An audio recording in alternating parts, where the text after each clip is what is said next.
JD here, and today we've got something really quite special, I think. This is the FTX Bugsta. It is an absolute monster of a remote control car, but in more specific, it is a 1 in 10 scale 4x4 oil-filled big bore suspension car. It is a monster truck Beetle, and it weighs just over 4 kilograms. This is the brushed version. There is a brushless version out there as well. This can go up to 30 miles an hour. It is built for all terrain. It's built for 4x4 going across grass, going across mud. It has waterproof components. All in all, this thing is an absolute beast, and it has great big chunky rubber tyres on it as well. And just for some scale, here it is. Yeah, that's a monster. Right, so what we're going to be doing today? Well, I'm going to be trying her out on some grass, and we're going to be letting this take herself down to where we normally drive onto the bottom of the tarmac. Now, I am using the upgraded battery in this. This battery is the 3000 milliamp hour battery. The 1800 milliamp hour battery I've got with me as well, should this run out, because I think I'm going to be wanting to be driving this for a long time. So what I'm going to do, let's get it to the mat, let's set her up, and then let's start taking her off across this grass. Okay, so now what we're going to do, we're going to get this set up. So I've got a couple of little friends I've brought with me. This is my GPS speedometer, and this is my RunCam. So what we're going to do, we're going to set the RunCam up. I was thinking on the top of the car, if I can ever get this sticky peel off. There we go. So let's get this RunCam situated at the top of this car. I don't know why I paused when I said situated there, but I did. There we go. So let's have this sort of point in there, push it down a little bit, and then we're going to have the GPS speedometer. I think maybe I want this protected a little bit, so maybe on the back window there looks like a good place to have her.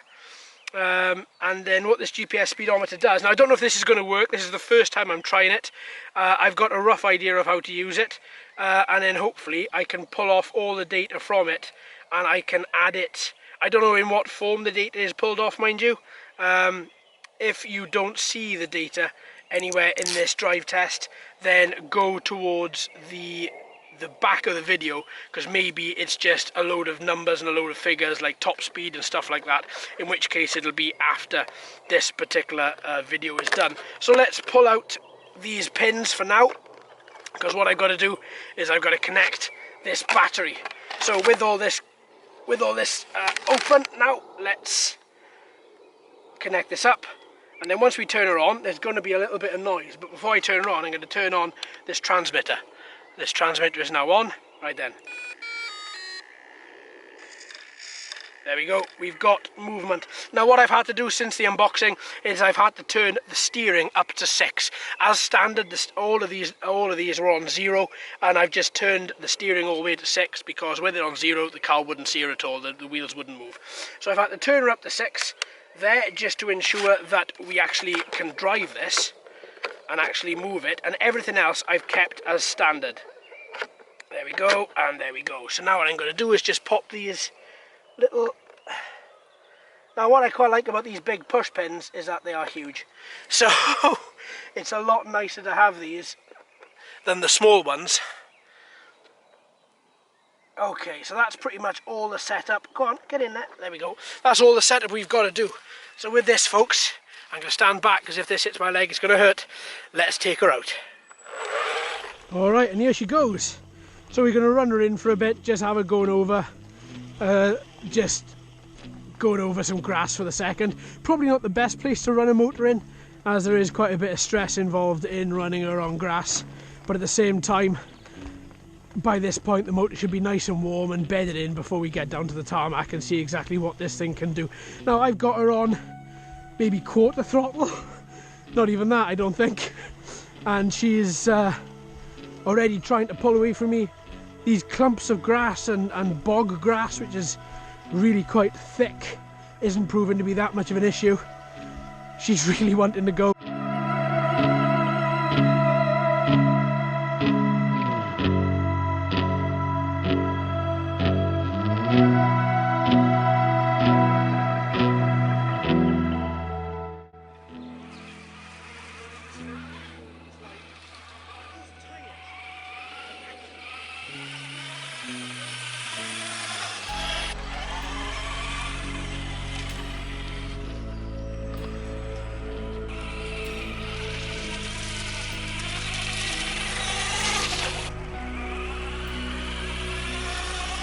So here we have her. So we've just taken her down. We brought her down to this big patch. And I gotta be honest, her handling is superb, and those oil-filled shocks. I've had a couple of people over the past couple of weeks say to me on a couple of my car videos, get oil-filled shocks, they're so much better. And oh my god, they really are. They really are so much better. Their movements are a lot nicer. The angling, the cornering is a lot nicer.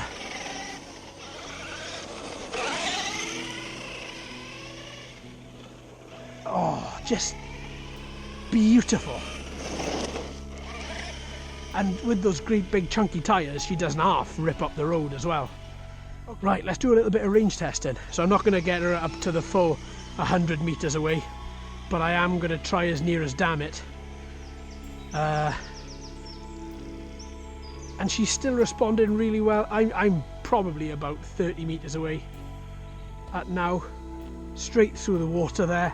That's going to look good on FPV. And then bring her back at full chat. My god, this thing is a little flyer.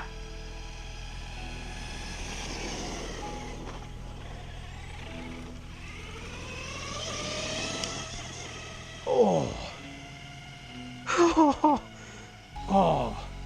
This is a fantastic recommendation. Thank you, RC Hunter. I've got to remember not to go straight head on into water. What an absolutely fantastic machine! Right, I'm going to buy a spare motor for this. Because I've got a feeling I'm going to wear this thing out. But she is flying. Absolute flying machine. Absolute flying machine there. Proper little flyer. Wow. Well, on this little track I've got here, there's just no problem at all with her going. Oh, and she doesn't flip. That's what I notice.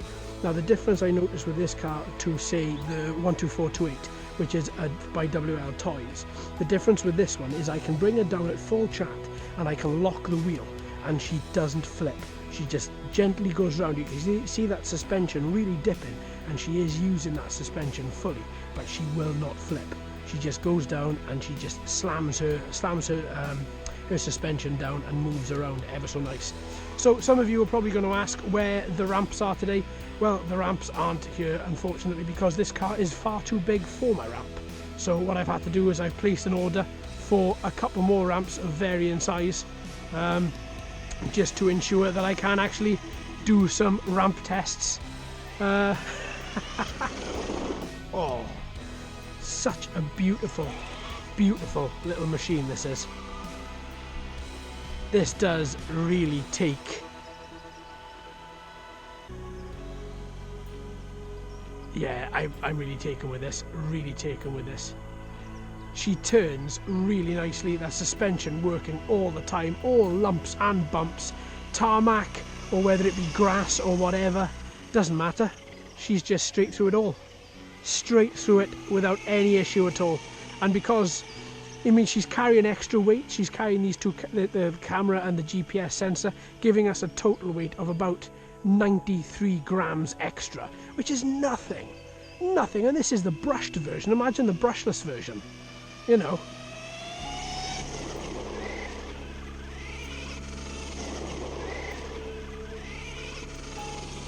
Oh, but she is so nice. She's I think the loudest of all the cars that I've ever tested. But then, to be honest, you can't have it always, can you?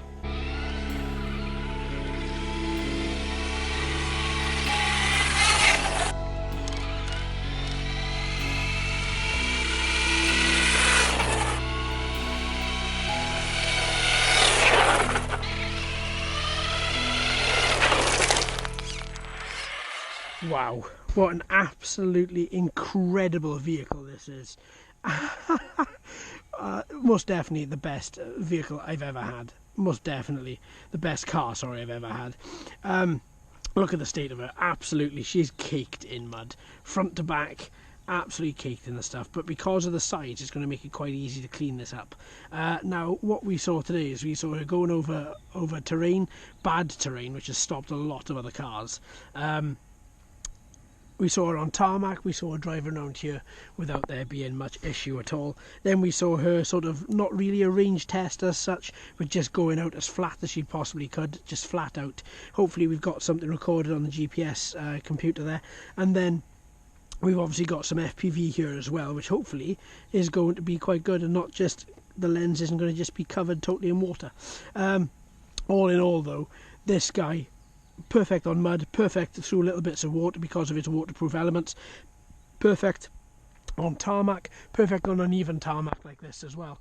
If you've got like a more gravelly sort of terrain, we saw that up there, and again, no problem whatsoever. This is most definitely a 100% fantastic vehicle. If you haven't got it, if you're going to get a remote control car, if you're going to get a vehicle, then I would 100% recommend this guy.